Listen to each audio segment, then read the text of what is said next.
Hey everyone, thanks for joining this episode of The Kitchen, coming to you live from my kitchen. This week I want to talk to you guys about the season that we are in, winter, and what we can do to kind of help ourselves out and get a little bit healthier. So as you can see behind me, all this beautiful snow and beautiful landscape out there is freezing.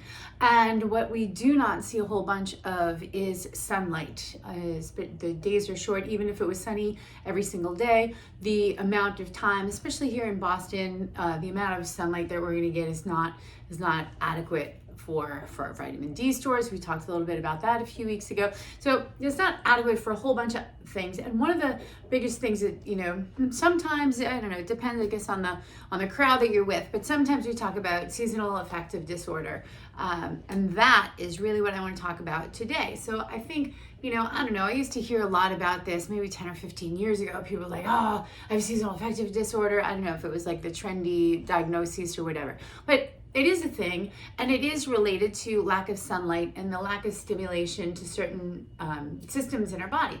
So one of the things that we can do is, I've got some vitamin C over here, and so these are really great. These are little mandarins you can get, or mini clementines, which actually these are mini clementines.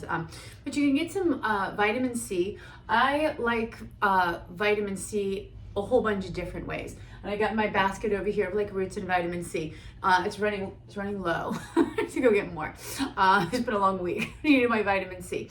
And one of the things that is excellent for these citrus fruits is they've got the oils. You always say like essential oil, or they zest things into recipes for the flavor, for the oils that get released.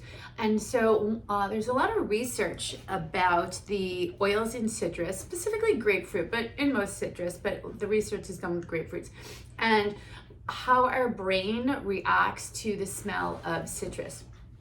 So you're going to eat the citrus, but before you eat it, you're going to just do a little bit of scratching. You might even get a little bit under your nail. If you don't like that, just take a knife or something like that. So you kind of just, scratch the surface, and then it releases the oils, right? You can kind of get to those oils depending on what other wax they've put on the fruit when they picked it and sent it to us. Scratch that off, get where you can. There it is. Okay, get to where you can get that scent. There's actually, I get about 7 seconds. I don't know, maybe you can witness it here on the video. About 7 seconds before I'm gonna have a reaction in my brain, a positive reaction in my brain to the scent that I've just smelled. And the research that they've done with grapefruit specifically is shown that it can be helpful in depression. So now again, depression is a huge thing. That's like saying like somebody has a paper cut versus somebody had an amputation, right? There's a huge amount of in-betweens on depression. But if you're somebody who is trying to get off medications for some depression and manage it a little bit more holistically, maybe you're doing some cardiovascular exercises, maybe you're doing some mindset work, maybe you're doing some other programming.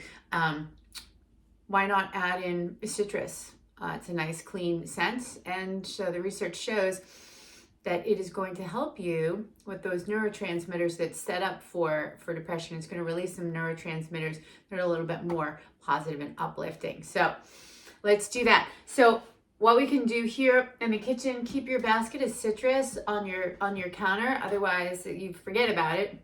I forget about it. So I keep it here. I also have lime and lemon. I usually am a big lime fan. Lemon I keep around to put into some cooking. Sometimes I squeeze it into salads, maybe into like some cooking recipes. Lime I love to have in my water, my club soda. And these are really good, at the end of the night, if you're like, oh, I could really go for Ben & Jerry's pints. One of these instead. Totally. That's an excellent substitution. I'm kidding, of course, but at the end of the night, if you do feel like you need a little something, but you don't want to like go all in on, a giant bag of like tostadas or whatever it is, or the Ben & Jerry's, grab 1 or 2 of these. This would be a great snack. It'll put you in a better mood. And then you'll be all relaxed and ready for sleep. So thanks for joining me this week on The Kitchen, and hopefully wherever you are, wherever you're watching, maybe you get some sunlight, but if you're near me and you don't, I'll see you in the citrus aisle.